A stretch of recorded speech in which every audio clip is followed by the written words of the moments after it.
क्योंकि यह कहानी है भारत के उस आत्मसम्मान की जो किसी समझौते की टेबल पर गिरवी नहीं रखा जा सकता। यह कहानी है उस आर्थिक जंग की जिसमें शोर कम है लेकिन मायने बहुत गहरे हैं। तारीख है 9 जुलाई, एक तारीख जिसे अमेरिका ने एक अल्टीमेटम बना दिया। अमेरिकी राष्ट्रपति डोनाल्ड ट्रंप चाहते हैं कि भारत एक ऐसी ट्रेड डील पर साइन कर दे जो बाहर से तो व्यापार जैसा लगे लेकिन अंदर से भारत की आत्मनिर्भरता पर सीधा हमला है।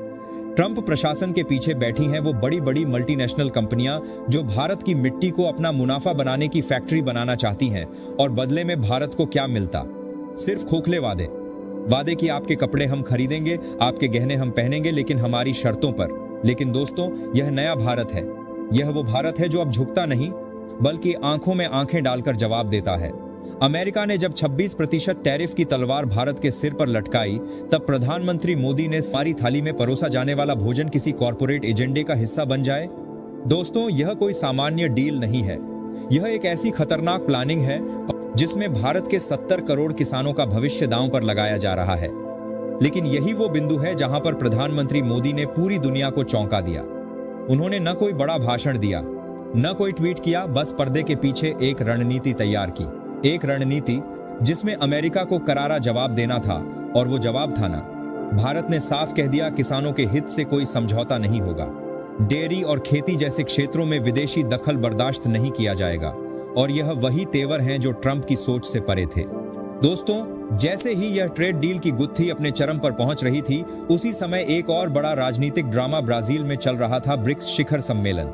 यह सम्मेलन किसी भी सामान्य मुल्कों का नहीं था। यहां मौजूद थे ब्राजील, रूस, भारत, चीन और दक्षिण अफ्रीका, 5 ऐसे ताकतवर देश जो अमेरिका के एकतरफा आर्थिक और राजनीतिक वर्चस्व को चुनौती देने के लिए एक मंच पर आए थे। भारत ने इस मंच पर अपनी पूरी ताकत के साथ एक नई विश्व व्यवस्था की तस्वीर पेश की, एक ऐसा वैश्विक गठबंधन जो पारंपरिक अमेरिका केंद्रित व्यवस्था को हिलाकर रख देगा। ट्रंप प्रशासन इस बदलाव से घबराया हुआ था। उन्हें डर था कि ये देश मिलकर एक ऐसी नई करेंसी या आर्थिक प्रणाली बना सकते हैं जो डॉलर की वैश्विक बाधा को खत्म कर दे। यह उनके लिए एक तरह का आर्थिक शहमात था और इसी डर के चलते ट्रंप ने सोशल मीडिया पर एक ऐसी धमकी दे डाली जिसने पूरी दुनिया का ध्यान खींच लिया। उन्होंने खुलकर कहा कि जो भी देश ब्रिक्स के साथ खड़ा होगा उस पर अमेरिका 10% अतिरिक्त टैरिफ लगाएगा। उन्होंने यह भी स्पष्ट कर दिया इसमें कोई अपवाद नहीं होगा। यह सीधा सीधा संदेश था भारत के लिए।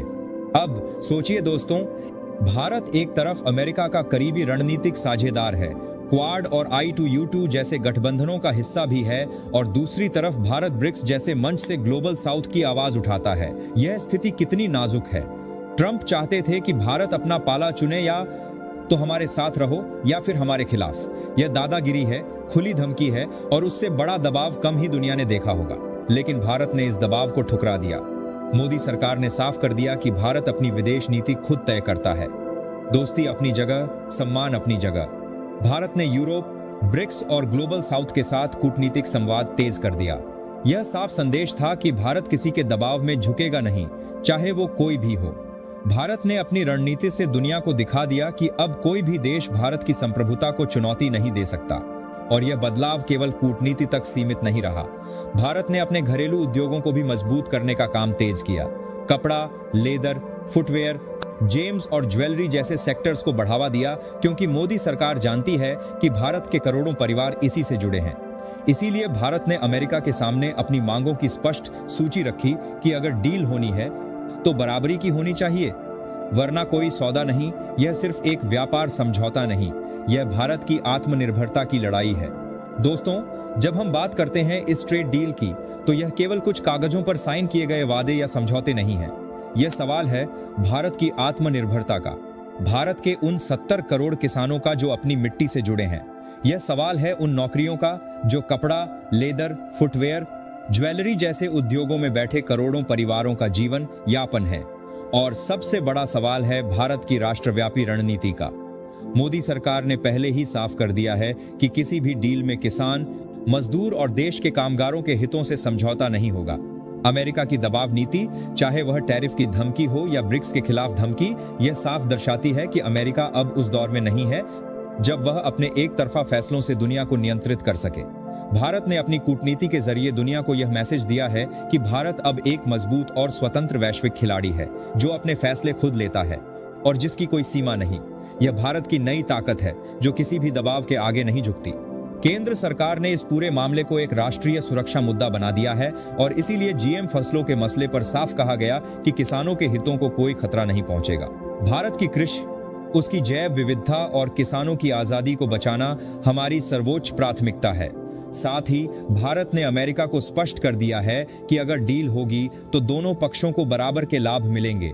कपड़ा, जूते, गहने और हथकरघा जैसे क्षेत्रों में भारतीय उत्पादों को अमेरिका के बाजार में समान अवसर मिलने चाहिए। इस मामले में सरकार का रुख कड़ा है क्योंकि यह सिर्फ एक व्यापार समझौता नहीं है, यह भारत के आर्थिक स्वतंत्रता संग्राम का हिस्सा है। मोदी सरकार ने देश के हर वर्ग को यह विश्वास दिलाया है कि हम किसी भी विदेशी दबाव के आगे नहीं झुकेंगे और यही वजह है कि इस बार भारत का रुख इतना मजबूत और स्पष्ट नजर आ रहा है। यह लड़ाई केवल व्यापार की नहीं, यह भारत के भविष्य की लड़ाई है। दोस्तों, जब हम बात करते हैं इस ट्रेड विवाद और ब्रिक्स सम्मेलन की, तो हमें समझना होगा कि यह केवल भारत और अमेरिका के बीच की लड़ाई नहीं है, बल्कि यह पूरी वैश्विक राजनीतिक और आर्थिक व्यवस्था के बदलाव की कहानी है। पिछले कई दशकों से दुनिया पर अमेरिकी आर्थिक प्रभुत्व रहा है। डॉलर की वैश्विक हैसियत ने एक तरह से सारी अर्थव्यवस्थाओं को अमेरिका के नियंत्रण में रखा था। भारत, चीन, रूस और अन्य उभरते देशों ने मिलकर इस व्यवस्था को चुनौती दी है। प्रधानमंत्री मोदी ने इस मंच का भरपूर फायदा उठाया है। ब्रिक्स की बैठक में भारत ने अपनी स्पष्ट और मजबूत भूमिका निभाई है। एक ऐसा भारत जो अपने हितों के लिए दृढ़ है, जो वैश्विक न्याय और समानता का समर्थक है। भारत ने एक नई आर्थिक और राजनीतिक व्यवस्था की बात की है जिसमें सभी देशों को समान अधिकार मिले और कोई भी देश अपने स्वार्थ के लिए दूसरे देशों को दबा न सके। ट्रंप प्रशासन की धमकी, जो 10% अतिरिक्त टैरिफ लगाने की थी, एक तरह से अमेरिका की बेइज्जती भी साबित हुई है, क्योंकि भारत ने इस धमकी को झेलते हुए भी अपनी नीति नहीं बदली। यह दिखाता है कि भारत अब कोई दबाव में आने वाला देश नहीं रहा। भारत की कूटनीति ने यूरोप, एशिया और अफ्रीका के कई देशों को एक मंच पर ला दिया है, जिससे अमेरिकी दबाव की हवा निकलती जा रही है। इसके साथ ही भारत ने अपने घरेलू उद्योगों को भी मजबूत किया है।